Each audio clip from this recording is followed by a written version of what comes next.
Hello, welcome back to yet another Star Trek movie review. Yes, we are continuing on with my Star Trek movie rewatch series, where I rewatch and review all 13 Star Trek movies over a span of time.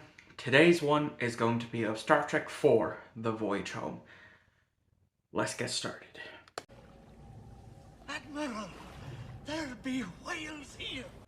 Okay, so this one actually has a lot of sentimental value to me that I completely forgot all about until this rewatch because it's been a while since I've seen it, and it brought back some vague memories, not fully formed memories of when I got into Star Trek, which I've mentioned quite a lot recently. You know how I got into Star Trek around 2008, 2009, and I did have, many of the Star Trek DVDs. I had whatever we got in GameStop when GameStop used to sell physical media, um, as well as just whatever my mother had and what was ever on TV.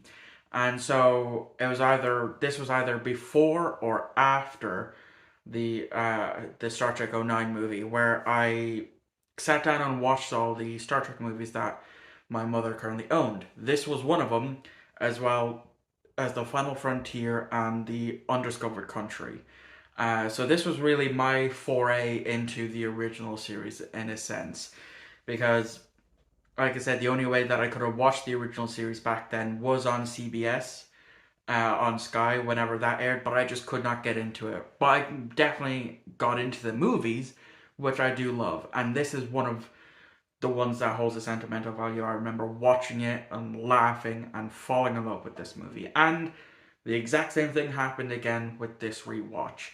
So, Star Trek 4, The Voyage Home, takes place 3 months after the end of The Search for Spock, where they, instead of them, the crew of the former Enterprise, instead of them going back to face charges, Spock's father goes back and addresses the Federation Council because two Klingon delegation is there to argue that they should hand over Kirk for the killing of the crew of what is now known as the HMS Bounty, and of course the Genesis device.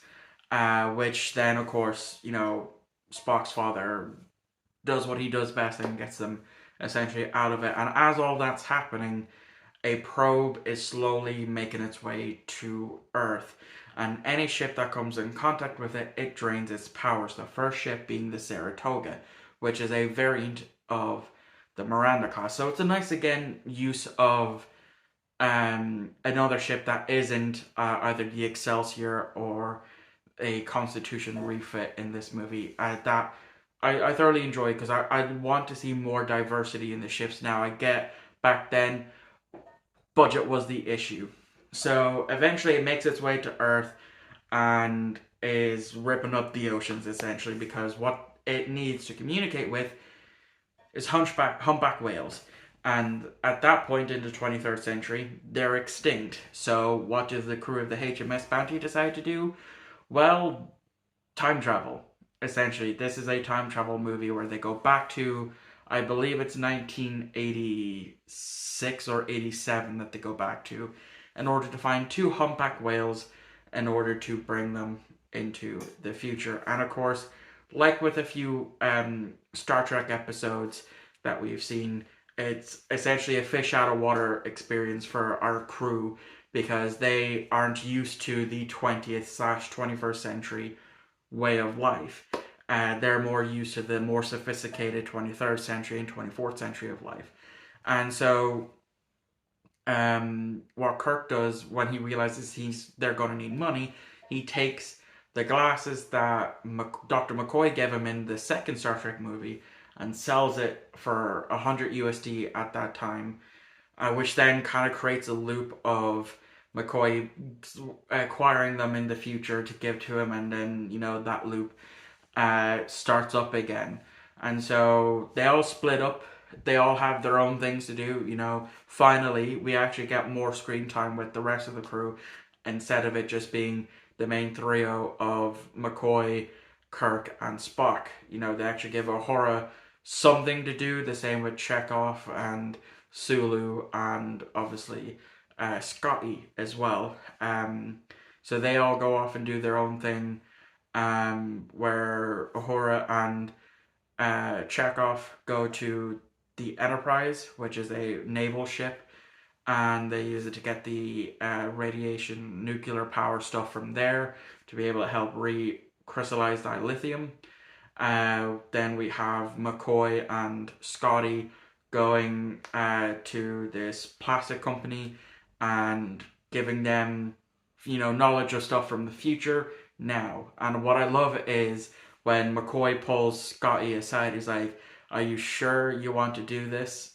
Giving him, technology from the future. And I just love Scotty's response. He's like, "Well, how do you know he hasn't invented the bloody thing?" That scene always gets a laugh out of me. And then of course, we have Kirk and Spock um going to essentially SeaWorld and meeting up with two humpback whales as well as a marine biologist of sorts, and turns out they are being due to be released.